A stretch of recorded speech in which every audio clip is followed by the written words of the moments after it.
episode is brought to you by BetOnline. BetOnline has you covered this season with more props, odds, and lines than ever before. BetOnline is where the game starts. Hello, baseball fans. Welcome to another Locked On MLB crossover. It's Mondays with Millard and Sully. I guess that's our new Monday show. Yeah. We can have come up with Millard and Sully, Sully and Millard in your Need a logo. mornings. That's right. We got a brand new week and a new week to start. I'm your pal Sully. I'm the host of Locked On MLB. Paul Francis Sully is my full name, but you know what? That's too cumbersome. Sully is fine. I make sure I emphasize my middle name because to make sure people don't know, I'm not Paul Sullivan from the Chicago Tribune, because that actually caused a little bit of confusion when I started my podcasting world. No, that's a very different Paul Sullivan. Just call me Sully, right? Like if you're watching it right there, see that right there, Sully, just like the dude who landed the plane. Have you ever thought about there, changing your name to Sully Baseball Legally? Sully Baseball Legally is just too cumbersome. Okay. But Sully Baseball, you know what? It may get to that point. I may pull a World Be Free, Magic Johnson, Meta World Peace, all you name it. You got Enos it Freedom. right over there if you're watching. Right there. We're going to Brady Bunch this. That's Millard Thomas, my buddy from Locked On Diamondbacks. Follow him at Creator Thomas 24. Hey, you can follow Locked On MLB on Twitter and on Instagram at Locked On MLB Pods on Twitter, Instagram. I'm at Sully Baseball on Twitter, Sully Baseball Podcast on Instagram. Millard, you can follow on – where can you follow Locked On Diamondbacks? Honestly, if you just go to the search bar, type in Locked On Diamondbacks on both Twitter and Instagram, you can definitely find us. We're going back on Instagram. We're going to start grinding again on that because we just have fallen off Insta. Yeah, we've fallen off the last few months, so we're back on it. It's okay, baby. It is worth following. It's okay. That's right. Why am I talking like a beatnik? Not 100% sure. Not 100% sure. You're a Creator Thomas 24 on Twitter. That's what I'm trying to say. Hey, right, it's Monday. It's the 7th day of March. Hey, people who follow Locked On MLB, sorry, I only dropped a couple episodes last week. I'm going to pick up the slack a little bit this week. It was a bit of a crazy week for your pal Sully in the non-baseball world. And also, I want to wish a happy birthday to my boys Aiden and Maddie, who turned the big 17. My twin sons turned the big 17. You got twins? Yesterday. Wow. Oh, yeah. I don't know enough about my podcast buddy here. I didn't know you had twins. Well, hey, you know what? I was curious about you. By the way, we're dropping this on the 7th day of March, which is the birthday of Jeff Kent, the cute and cuddly former San Francisco Giants second baseman, Joe Carter, who touched them all. Joe, you'll never hit a bigger home run in your life. It turned out that was accurate. He never did hit a bigger home run than the one that ended the 1993 World Series. So that was a bit presumptuous when the Blue Jays announcer said that. Joe Carter was a tremendous player for the Indians before he arrived in Toronto, played one season in San Diego, and hit one of the great home runs in the history of baseball off of Mitch Williams to clinch the 1993 World Series. He was discovered by Buck O'Neil. Buck O'Neil discovered him. Now Hall of Famer Buck O'Neil discovered Joe Carter and drafted him into the Cubs organization. He was traded to the Cleveland Indians in the trade that brought Rick Sutcliffe to the Cubs the year that he won the Cy Young Award in 1984. Other people who were born on this day include the late, great J.R. Richard, whose number is still not retired by the Astros. I don't understand why. He was the most dominant pitcher in baseball when he suffered a massive stroke in the middle of the 1980 season that ended his career. Who knows how baseball history would have been different if he didn't have that stroke. I can tell you one thing, the Astros would have won the 1980 pennant and probably would have won the World Series. And a couple other people who were born this day include Jeff Burroughs, two-time All-Star and the most valuable player of the American League in 1974 as a member of the Texas Rangers, played several years in Atlanta as well, and finished his career up with the Toronto Blue Jays the first time they went to the postseason, which is 1985. And chances are he was one of the players whose career was derailed by collusion. when the owners decided not to sign free agents, got together. This is not conspiracy theory time. They were found guilty of collusion, and several players who were on the fringe were not offered contracts, and it probably ended the career of Hall of Famer Rod Carew, probably ended the career of Al Oliver, who was a borderline Hall of Famer. And while Jeff Burroughs was not a borderline Hall of Famer, was still a fine player when his career ended. So I just wanted, that's a little bit of March 7th, who was born and everything like that. We did get news over the weekend that the Major League Baseball and the Players Association did get together. We still don't have a deal yet, as per this recording. No deal yet, but according to Chelsea Janes of the Washington Post, maybe there's some things we're agreeing on. Let's talk a little bit about some of the stuff that we found out over the weekend there, Millard.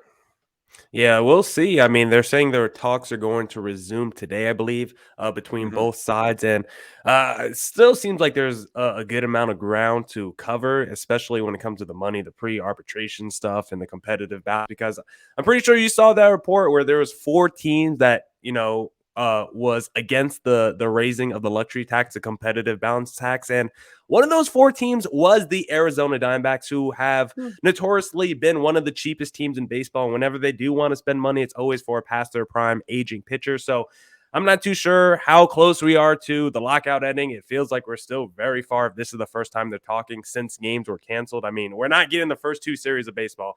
That we know that off the bat. We're starting with 154 games, which really doesn't make any sense because you could tack these games on later. There's no need to cancel games. I'm sure networks don't want games to be canceled, but this is what baseball is doing. And right now, it's just really a wait and see period. I don't know where this is going. When they cancel the first 2 weeks, I mean, I can't be the first one to think, like, can't you schedule some double headers later? I mean, to make some of that up. I mean, you and I have talked a little bit about, I'm not against the idea of shortening the season, especially since we're talking about expanding the playoffs. It looks like playoff expansion is coming. It's coming. And we can scream at the tides. It's kind of like me talking about the universal DH. I have to stop screaming at it because it's going to happen. And I've talked about one of the things in baseball, this is not old man Sully here. This is talking about a reality about the playoffs in baseball, is that no matter what happens, it will always be somewhat of a coin flip because of the fact that you don't know what pitcher is going to get hot at a certain time. You don't know what team is going to get cold at a certain time. You have 2 basketball teams playing in a series. The superior team's almost always going to win because it's the same lineup each time. It's not the same lineup if you line up a starting pitcher, if you have a bullpen needs to be rested, whatever. A team with a dominant pitcher can pull an upset, even a team with a losing record. So I always felt the thing that made the crapshoot work was the long season, was the fact that not everyone got in. You had to be one of the best teams. And so, with a few exceptions over the years, the 87 Twins, a couple of the 2006 Cardinals, there have been a couple of instances where a team wins the World Series. You go, really? For the record, I'm not going to throw this year's Braves team into that because, well, I mean, they did have a losing record at the All-Star break, and they did have a losing record relatively late in the season. They were a talented team that just got riddled with injuries and got super hot at the right time. All right, if you want to throw that in, fine. As if you want to throw in any team that didn't crack 90 wins, including the 2014 Giants, who won. But in each of those years, that they got in and they survived a gauntlet against some good teams. It's almost always because the pitching held out. I guess the 87 Twins is just an anomaly. That just should never have happened. And I actually like that team. The Twin fans don't get mad at me. Don't get mad at me. But your team that had a negative run differential took advantage of 2 injured teams and a favorable playoff schedule. But if you're going to expand it, then I think you have to make the gauntlet shorter. You can't. If you're going to have more playoff teams, first of all, I don't want baseball going deep into November. And you also don't want to have it be if you're one of the best team over 162 games, and then you lose 2 games to an 81 win team, and suddenly your entire season is nullified.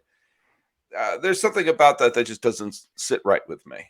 Yeah, because the reason I'm kind of okay with it, because basketball in the last couple of years, they installed this playing tournament. When I first heard about it, I was like, we're going to put more teams in the playoffs who don't deserve to be there. But now you watch the playing tournament and it just keeps teams in the race longer. It makes teams more competitive longer. And now also teams have a false hope that maybe I can make the postseason and make something happen when I get there and I'll get some extra playoff revenue money. When it comes to baseball, 162 game season is so long. For when I was watching the D-backs this year, after 2 months, I'm like, my team is out of it. Now I got to watch 80 plus games of meaningless baseball the rest of the season. I just feel like there's too much dead time when it comes to a team, halfway through the period. There's just too many games where you're watching a team that's non-competitive and really is playing for nothing. So I feel like if you expand the postseason, now as a D-backs fan, I'm like, all right, I might have a little bit more chance. Maybe my team makes a couple more moves now in the offseason. Maybe they actually go out there and sign a couple more players, because it's like, hey, we don't have to be one of the 8 best teams anymore in our conference. Now we just have to be one of the 12 best teams, one of the 14th best teams in our conference. And now maybe we make the postseason, or excuse me, it's like the whole field is 14 teams now, but you get what I'm saying. So for a fan of a bad team, I like the expanded postseason because it just gives me a little bit more hope that maybe we can make the postseason. And when you look at recent history, like we've seen a bunch of teams recently not be that good during the regular season and then make it to the World Series. I mean, even outside the Braves this year, you have the Nationals wild card team a couple years ago. The Royals, when they won, they were like a 90-win team. We've seen a lot of teams in the last 10 years be wild card, 90-win team or worse and make it to the World Series. So I just don't feel like you need 162 games to get the best outcome in the best teams, because I think it's just an arbitrary number, whether it's 100 games or 200 games. Eventually, we're all going to be happy with the outcome at the end of the day. Well, I think you made a good point. I think in our second segment, I do want to talk about what you just alluded to and how I think that could relate to what is the fundamental issue, I believe, in the lockout, that if we can change, it could make a lot of things better. But if it means some of these teams like the Diamondbacks can fiddle with it and make repairs and try to make themselves better, then I'm all for it. And if you got to make any repairs, you should go to rockauto.com for your car. With the ever-increasing number of makes and models, it's impossible for your local chain auto parts store to stock all the parts you need. Why endure often pointless or intimidating questions and wait for the person behind the counter who's to go tippy-tap on their computer and, we're going to just happen to choose the brands that we always choose. Come on. You've got computers with access to rockauto.com at your home, in your pocket, maybe even on your watch. Save time and money when using Rock Auto. It's a family business serving do-it-yourselfers for the last 20 years. Rock Auto prices are reliably low for every customer. Go explore their easy-to-use website today to find the solution to your auto part needs. Go to rockauto.com right now. See all the parts available for your car or truck. Write Locked On in there. How did you hear about us box so they know that we sent you? Amazing selection, reliably low prices, all the parts your car will ever need are at rockauto.com. And let me tell you something. We have seen the odds going left and right of when is the season going to start. One of the things people are actually betting on is how many games baseball is going to lose. That's depressing. But if you want to make some money on that, go to BetOnline. Football's over for the season, but basketball is in full steam for both pro and college hoops. From the latest odds, totals, player performances, to props, where the next fired coach is going to land. I think they're going to land on the Locked On Podcast Network, but that's a different story. BetOnline.net is the number one spot for all your sports betting needs. BetOnline.net remains the best spot for your sports scores, podcasts, and news this season. It's not just basketball. BetOnline.net is your source for hockey, boxing, UFC odds, and hopefully, eventually, baseball. Head to the website today. Use your mobile device to learn more about the trends and action.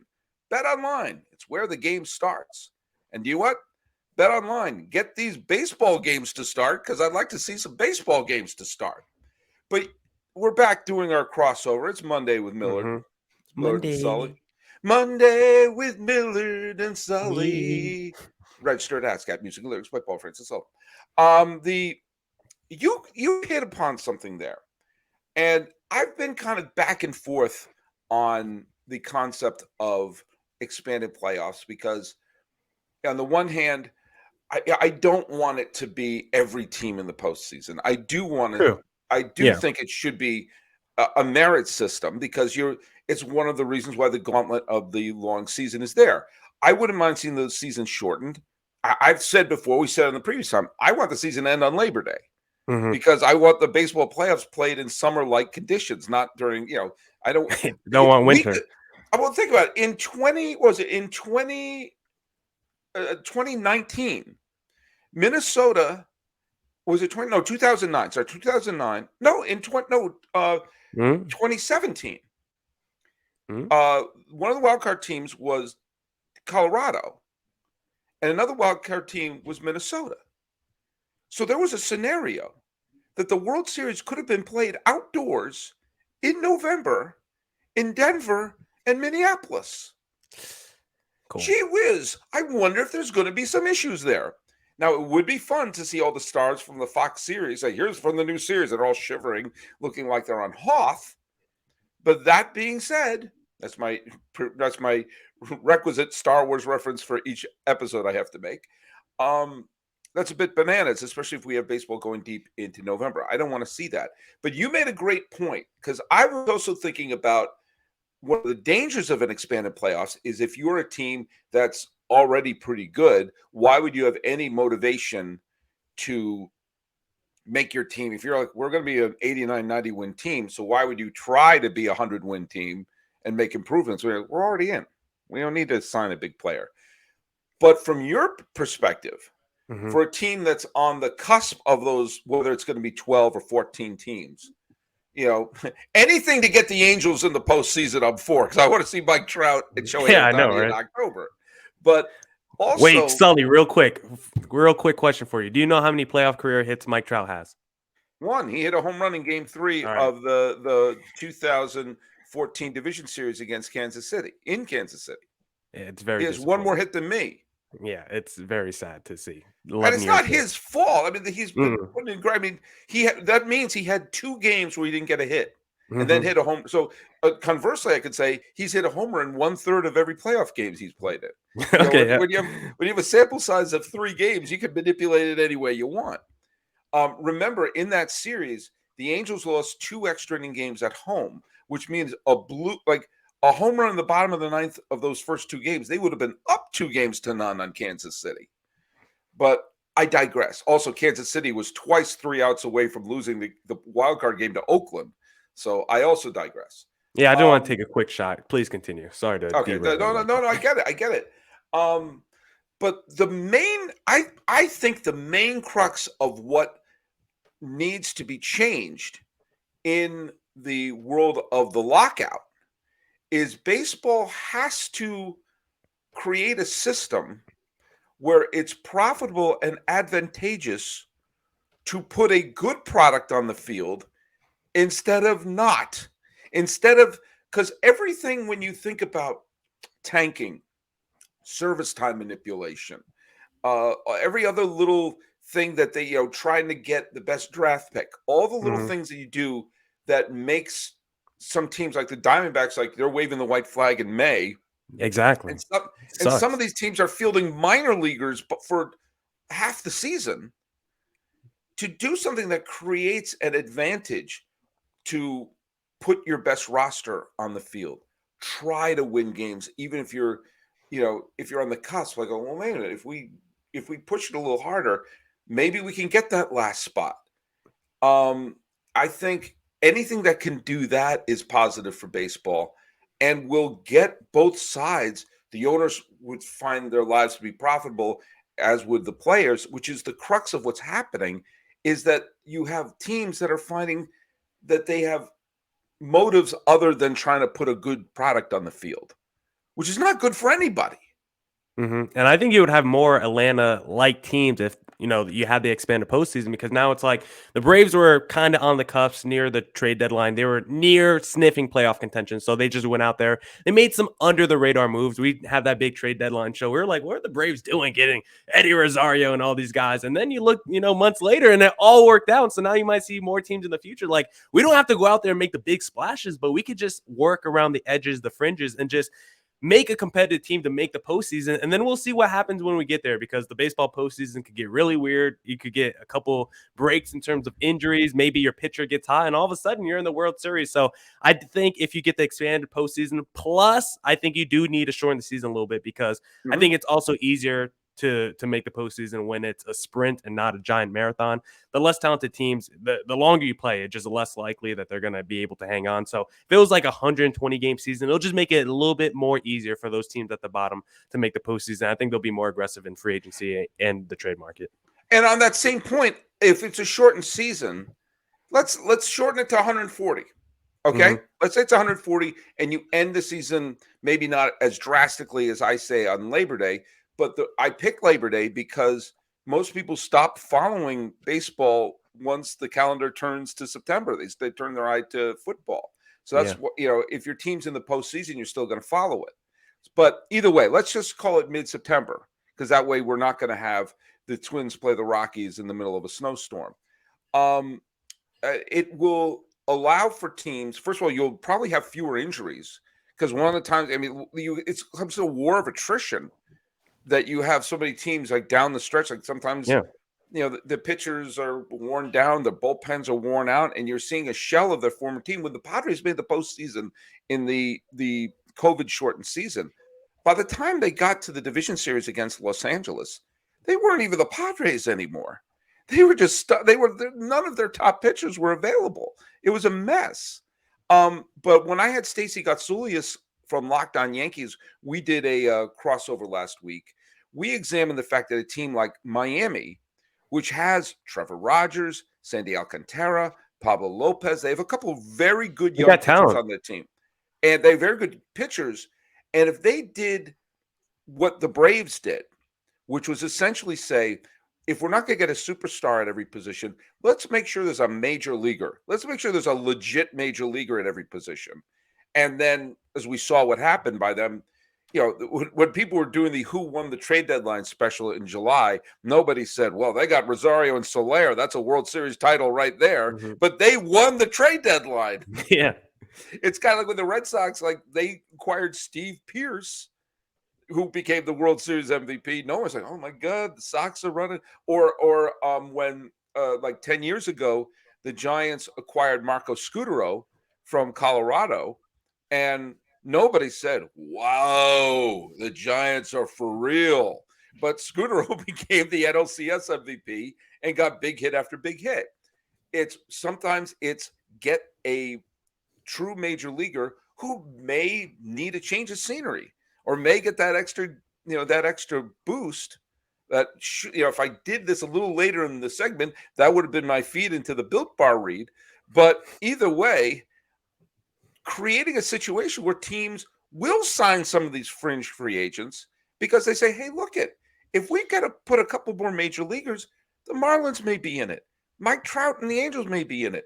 Maybe the D-backs won't have to trade everyone when they ask for more than minimum wage to be on the team. And you might see, Seattle or Pittsburgh or Baltimore, some of these perennial bottom feeders, or at least it's tough to call the Mariners a bottom feeder. They won 90 games last year, but they haven't made the postseason since Ichiro's rookie year.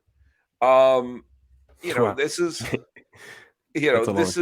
they're the only, Seattle's the only current major league city to never host a World Series, and only franchise to not make it to the World Series. And so maybe any system that would allow that to happen would be good for baseball. Yeah, and the sad thing about the Marlins specifically is, outside of Alcantara, they got Rogers and Pablo Lopez they got those two, and they weren't a part of the Yelich or the Giancarlo Stanton trade. So imagine they still had that outfield duo of Ozuna, Yelich, and Giancarlo Stanton. Or imagine if they got something good for them, if they got good pieces back for them. I mean, the Yelich trade, they got Brinson, and he just turned out to be a bustarino. I mean, imagine if they actually got value for those two players. Yes, I understand Stanton was mainly for a salary dump, but Yelich, they could have got. I mean, for sure. Look at if Brinson had worked out, it would have been they would have had, but it didn't. And Ozuna was the worst of the three, and he got the best return because you got Zach Gallen and Alcantara back in that deal, and then we now know Zach Gallen's on the D-backs. Thank you, right. Marlins. But we gave up Josh Chisholm. It's pretty good. So yeah, I definitely agree. Hopefully, we see more competitive, teams. Hopefully, these rules lead to more competitive balance in the league overall, because I just think there's such a disparity in terms of the bottom feeders in baseball with how non-competitive they want to be. When you look at the Orioles, the D-backs, the Pirates. I mean, the D-backs, I think, were trying to be competitive. They were just absolutely terrible. I think it was just more of a circumstance kind of thing. The Pirates and the Orioles, they seem to go into the year with mindsets like the Astros a few years ago of, we're not trying to win games this year. We're going to have the cheapest roster out there. And for the Astros, it worked out. So we'll see for these other bottom feeders if it But works with out some of the other, like when people point to how the Astros or Chicago, traded everything that wasn't nailed down and built their way up, yes, it worked for the Astros. Yes, it worked for the Cubbies. And yeah, sometimes like the Red Sox have gone through years where like, all right, we're gonna dump some players, but then retool in a couple of years. Yeah. But the Red Sox are either in last place or in the ALCS.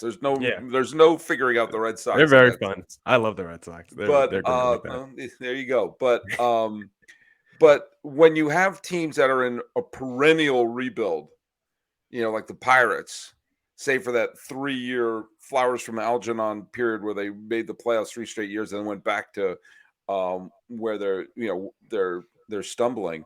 I just think that anything that baseball can do to make those teams, especially when you see there's always if not an all-star team, then at least a competent team available via free agency of all the non-tendered players and free agents. For some of these players, these teams have first instinct to say, what if we put a major leaguer in each position and see what happens? At least then, even if it fails, at least then you're trying. It's something, I mean, I remember this is a weird thing to say. My buddy Grant and I used to go to a bunch of movies when I was growing up. And we went to see a lot of bad movies too, but we saw a movie that just was just staggering and like just spinning its wheels and how bad it was. And my friend Grant just yelled up to the screen, "Come on, try, just try." And it was my favorite thing I've heard yelled at a movie theater, but it was, I want to yell that at some teams. Like, come on, Yes. Pirates, try. Even if you don't win, try. It's what I actually liked about what Kansas City did last year. It didn't work, but they picked up a lot of players like, Carlos Santana and a couple of the, veterans. They tried. It didn't work, but at least they were telling their fans, we're not going into the season waving the white flag. We're at least going to give it a shot. Yeah, because what's the excuse for not trying if you have expanded postseason, a shorter season, and no salary cap? What's your reason for not trying? Just because you don't want to spend the money and you're just trying to collect as much revenue through ticket sales and things like that? Like, I don't know what the reason is for not trying, because at the end of the day, you're going to make more money if you're a good team, putting a competitive roster on the field, making postseasons, making runs deep in the playoffs. Like, at the end of the day, those will get you more eyeballs. That's how you generate the network stuff, the TV stuff. Like, local teams are still going to do good regardless, but if you put a competitive team out there, a real winning team out there, it could draw national attention, which could even put more money in your pocket. So I don't understand why owners don't want to put good teams on the field. I think if you don't want to put a good team on the field, you should probably sell your team. Yeah. And do you know what? When I look at someone who's doing something that's a no-brainer, like, why would you avoid putting a decent product on the field? It just makes no sense. It'd be like not having a Built Bar. Yeah. Because Built Bars are so good, and yet they're so good for you. Why wouldn't you have them? I mean, it's like, oh, I'm cheating on my diet. No, you're not. You're still loving it. Hey, have you tried the Puffs? Oh, yes. Delicious. Look, if you haven't, you're missing out on one of the best tasting Built Bars ever. They're the first ever protein-infused marshmallow. They're fluffy, they're marshmallowy. And they're not just a protein bar. They're a treat. They're covered in 100% real chocolate. And Puffs are a fan favorite. You and I love them. They got some great flavors. They got the yummy cinnamony churro, coconut marshmallow. That was my wrestler name. Banana cream pie. So good. These are going to be your new favorites. All Built Bars are covered in 100% real chocolate. Yeah, Puffs included. I don't want to hear it. 100% real chocolate. They got low calorie, high protein. Replace your candy bars with these. They're better. All right, and they're better for you. I don't have to tell you the candy bars are bad for you. It's what they're candy bars. Figure it out. But these are Built Bars, 130 calories. Boom. I just burned 130 calories doing this podcast. 4 grams of sugar, 4 net carbs, 4 grams of protein. Nah, consider 4 times as much, even more. 17 grams of protein. They're talking about that. Compare that to a candy bar, which is a candy bar. Now look at the flavors: mint brownie, coconut and almond. Raspberry is my favorite one. We got white chocolate, cookies and cream. They're all delicious. New flavors are coming out all the time. If they think the flavor's going to be good, they'll make it. It'll be delicious. Then it'll be good for you. At Built Bar, they think about the taste. They make it taste delicious first, then figure out how to make it healthy. I don't know how they do it. They do it all the time. Go to Built.com. Use promo code LOCK15. Get 15% off your order. Use promo code LOCK15. Get 15% off your order. Use promo code LOCK15 to get those Built Bars. Sing the song with me, everybody. BuiltBar.com. And by the way, thanks for making Locked On MLB your first listen, or maybe Locked On Diamondbacks your first listen. Hey. Either way, make the other one your second listen. When you're done with that, and believe me, I know that's a lot, but keep going, because Locked On MLB Prospects with host Lindsey Crosby should be your third listen. Lindsey Crosby is host of the show, friend of the show here. He's not hosting the show. I still have my job, unless the good folks at Locked On want to tell me something. But Lindsey Crosby is a prospect encyclopedia. He's going deep on the MLB stars of tomorrow. See which players the Pirates will bring up in trade. It's free and available wherever you get podcasts. It's Monday with Millard and Sully. Monday. There you go. Monday with Millard and Sully. Hey, I'm trying to do my background vocals. Let's talk a little bit about some of the things that we're hearing about the MLPA's latest offer. There's some things that seem to be some common ground. Maybe some apparently the players are going to give the league authority to make some on-field changes that included within a 45-day window of the initial proposal in regards to 3 rules: a pitch clock, restrictions on the use of defensive shifts, and the size of the bases. 2 of these I'm all for. One of them makes me confused. Yes. Okay, let's talk. Let's first of all, I want your thoughts on the. I'll tell you. Let me hear your thoughts on the pitch clock, and I'll tell you my thoughts on the pitch clock. Yes, the pitch clock definitely needed. Now, I don't know exactly how long it should be. I really don't. I've never sat there with a stopwatch. I don't know how long it takes to go from pitch to at bat. So I need to see that. But will the pitch clock start once the pitcher receives the ball, or is it once he pitches the ball and then as soon as the catcher catches it, does the pitch clock start there? So I'd have to need to know the refined details of this. But overall, I'm pro pitch clock. You also have to tell the batter you can't step out the box multiple times. It's not just on the pitcher. It's also the batter checking his groin, fixing his glove. So overall, the whole process of pitch to the plate, that needs to be like 12 seconds or less. It shouldn't take that long to deliver a pitch. Back in the 80s, whatever, they used to do it real quick. So pro pitch clock, let's speed it up. I want the game faster. You know, it is startling to watch, as I told you, and I mentioned this before. I'm watching a bunch of the 72 postseason games for this writing project of mine.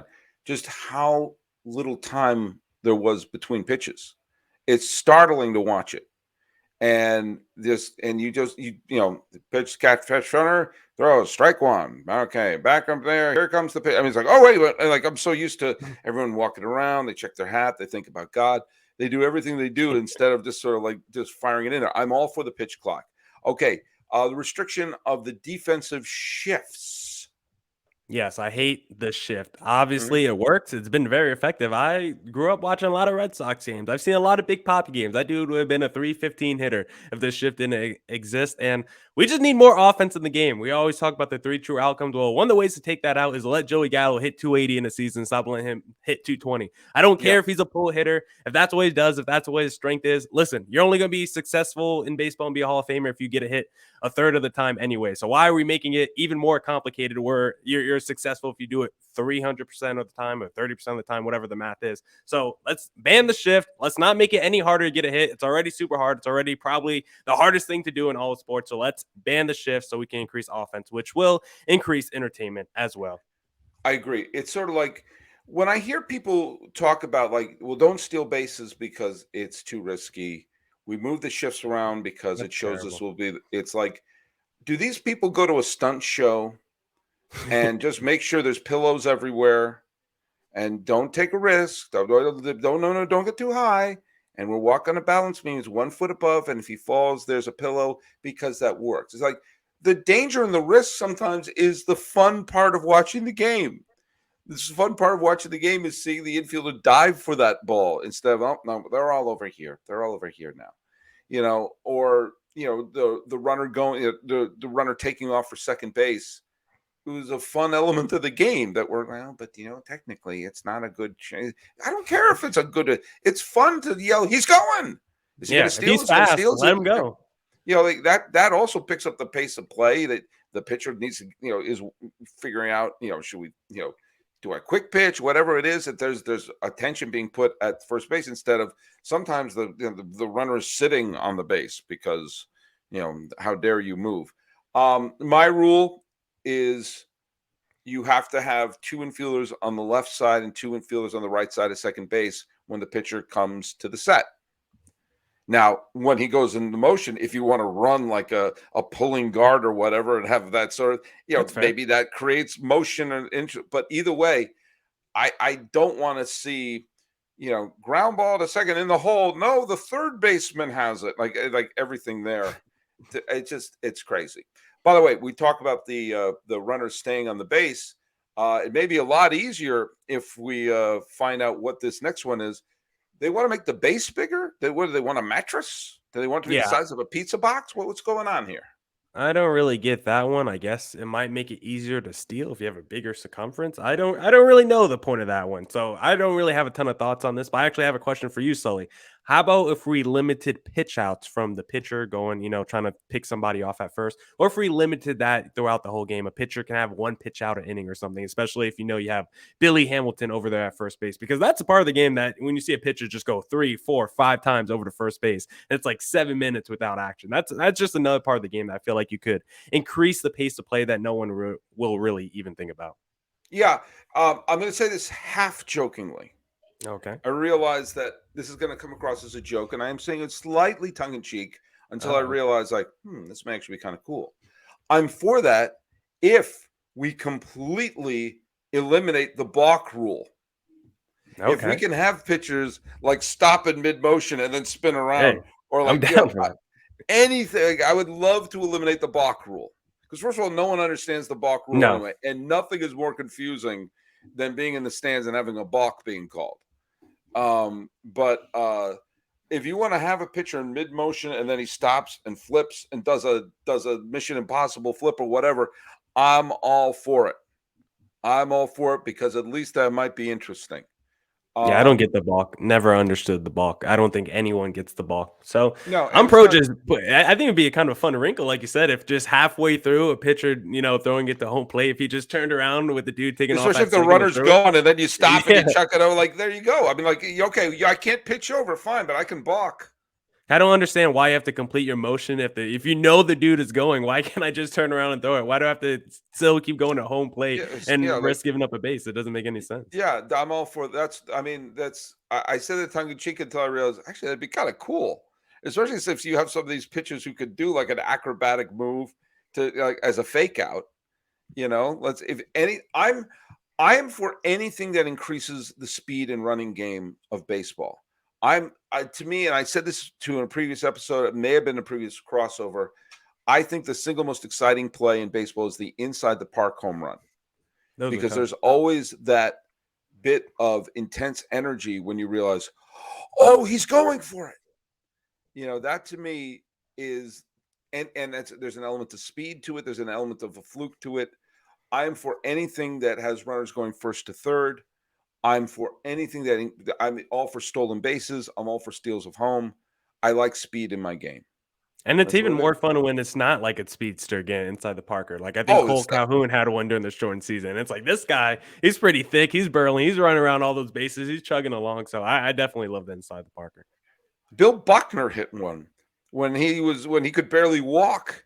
And it was because he hit a drive to right field, and Angels outfielder Claudell Washington, who at the time was also older than dirt, fell into the Fenway Park right field stands and just having trouble climbing out. And probably some guy named Murph and Sully were holding him down if I know Red Sox fans. But the ball was just kind of rattling around. And there was Bill Buckner, who was about as quick as a sloth, just sort of lumbering around the bases, and he made it as an inside the park home run. That was amazing. That was amazing. Wow. Well, do you know what's also amazing? Anytime I get to spend a little time with my buddy Millard Thomas on some of these Locked On MLB crossovers, as we're doing Mondays. Yeah, we had a bunch of things we want to cover. We didn't hit them all, so maybe we got to do another crossover at one point. But hey, Millard, tell people where they can find you. Yeah, if you're not watching the YouTube feed, follow me on Twitter at CreatorThomas24 for my personal account, or look up Locked On Diamondbacks on both Twitter and Instagram for the podcast handle. Yeah, and for us, you can follow me on Twitter at Sully Baseball Podcast at Instagram, and follow us at Locked On MLB Pods on both Twitter and Instagram. We're posting a lot of stuff, and hopefully we'll be posting some game stuff. I'm going to be hopefully having the son of a former player maybe making an appearance on this podcast this week. We've been playing a little bit of email tag. We're definitely going to do it. Hopefully we're going to do it soon. It's the son of a player that I grew up watching. In fact, the first games I ever saw as a little kid going to Fenway Park in the late 1970s, this man was not only part of the lineup, but part of the American League All-Star team. So his son, sadly, the player is no longer with us, but his son is keeping his father's name alive, and I've been playing a wonderful game of text tag with him. So hopefully this is the week we can get it to work. I'm not going to Red Sox fans will be happy to hear who he is when I announce him. But and a couple other, we'll probably do a few other crossovers. And teasing later this week, I will be announcing that the Major League Players Association and Major League Baseball will reach an agreement, and we will have baseball. There you go. I put my flag in the sand right there. You can't make me a liar. So let's get at it this week. Boom. Let's go for it. Hey, thanks so much for listening to Locked On MLB crossover for Locked On MLB and Locked On Diamondbacks. This is being dropped, at least on the Locked On MLB feed, on the 7th day of March, 2022. It's probably going to be cut up into little pieces and sprinkled all through Locked On Diamondbacks throughout the week. Every time I check my feed, I was on Locked On Diamondbacks? Yes, Sully, he used that segment today. Relax. I don't remember recording with Millard. I didn't sign a release. Oh, but I did. 42 minutes? Sounds like 2 episodes, Sully. Thank you. Wow. Look at that. I'm the gift that keeps giving. 42. We better not miss Jackie Robinson Day. MLB, let's get going, huh? Let's get going on that.